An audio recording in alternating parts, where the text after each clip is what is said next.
everyone, today we are talking about compositing, yeah! So this is kind of a part 3 of my line boil videos. I did one that was good for any types of line, I did one that was only good for pencil textured line, but even all of those were kind of made for older Harmony versions. Now if you're using 22, or is it 21? I think it's 22, the newest versions, there's a much more easier way to do line boiling. But first, what even is line boiling?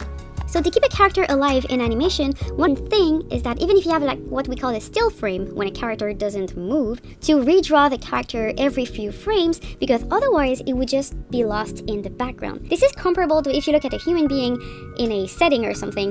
The table is an object because the table doesn't move.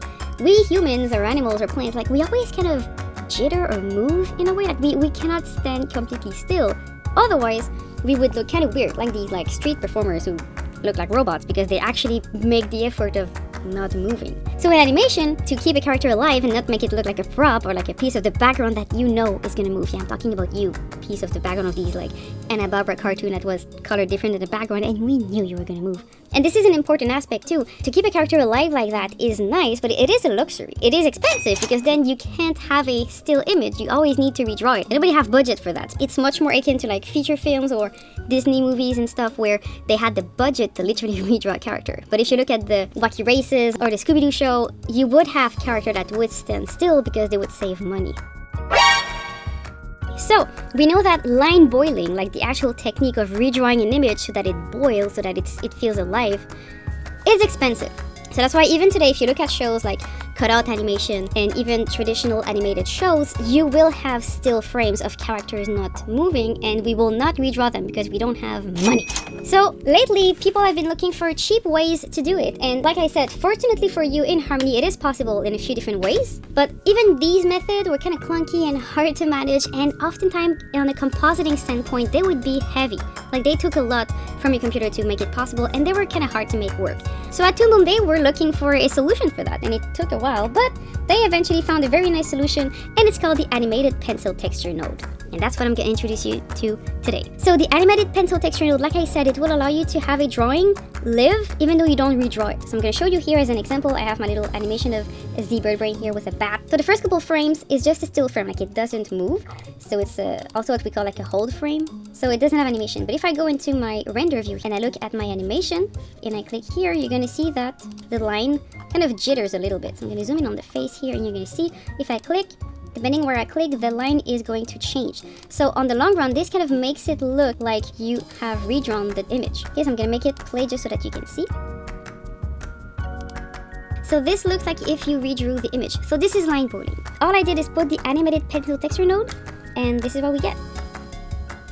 But it's not perfect. Of course, it doesn't look exactly as if I redrew it, but on the long run, if you put that on your animation, it's just gonna keep it a bit more alive and it's not gonna cost you much. Okay, it's just gonna cost you this node. So how does it work? Instead of using the very complicated method I had in my other videos, all you need is an animation that was cleaned up using a pencil tool. And that pencil needs to have texture on it. If it's just a pure vector, it's not going to work. And what this node does is it's going to slide or move the texture across your drawing. So here if I take this arm, for example, and I go get my Edit Gradient Texture tool, you're going to see I can take my line and I can kind of slide it across the arm, and it's going to change how the texture is. That's kind of what we did on Like a Daisy as well. We would just manually move the texture frame by frame. But now, even on Like a Daisy, we don't need to do that anymore, frame by frame, because we're using the animated pencil texture node. So all you need to do is get that node. So I'm going to go on my node view, press on enter, and I'm going to write animate pencil texture. I'm going to get that node. All you need to do is connect it here. I use Alt and I drag to connect it. Blue and blue, blue goes out to the blue. The green notch here is if you want to put a peg and control the movement yourself, you can put a peg, and just like my other method with the color override, you can just kind of move the peg around, and if you move it, it'll move your texture. So you can still use the old technique I had, but instead of using a color override and a bunch of swatches and stuff, all you have to do is use that node, slap a peg on it, call it a day. It works just like the old one. You can even do the trick where you like rotate it to get this cool look that I talked about before 100%. So if you're using Harmony 22 and more, you have absolutely no reason to still use the old technique I used to teach. Obsolete, absolutely. Just use this node, it's amazing. So if you're not using the peg to control the line frame by frame, I'm just gonna use the animate pencil texture node, and what it uses to make the transformation, you can check the documentation for it, but basically what it uses is like the equivalent of a shake node. You can watch my shake node video to understand it, but basically it uses a noise and it kind of travels across the grain, like in reading the black and white values. All this to say that it is kind of random on how it works. So that's why it uses frequency, octaves, and multiplier. I will not explain this in this video. Please go watch my shake node tutorial because I cover that in this tutorial. So go watch the shake node tutorial and you're gonna understand what this is. The frequency, octave, and multiplier is just a way to calculate how much the texture is gonna shake. So the bigger the numbers, the crazier the effect is gonna get. So if you're looking at your animation and so I'm just gonna teach you how to manage it.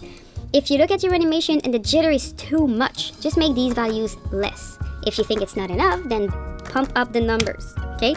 Don't pump them up to like 15 and 50, okay? Like by default, it's 0.3. So if you want a bit more, go by small increment, maybe 0.4.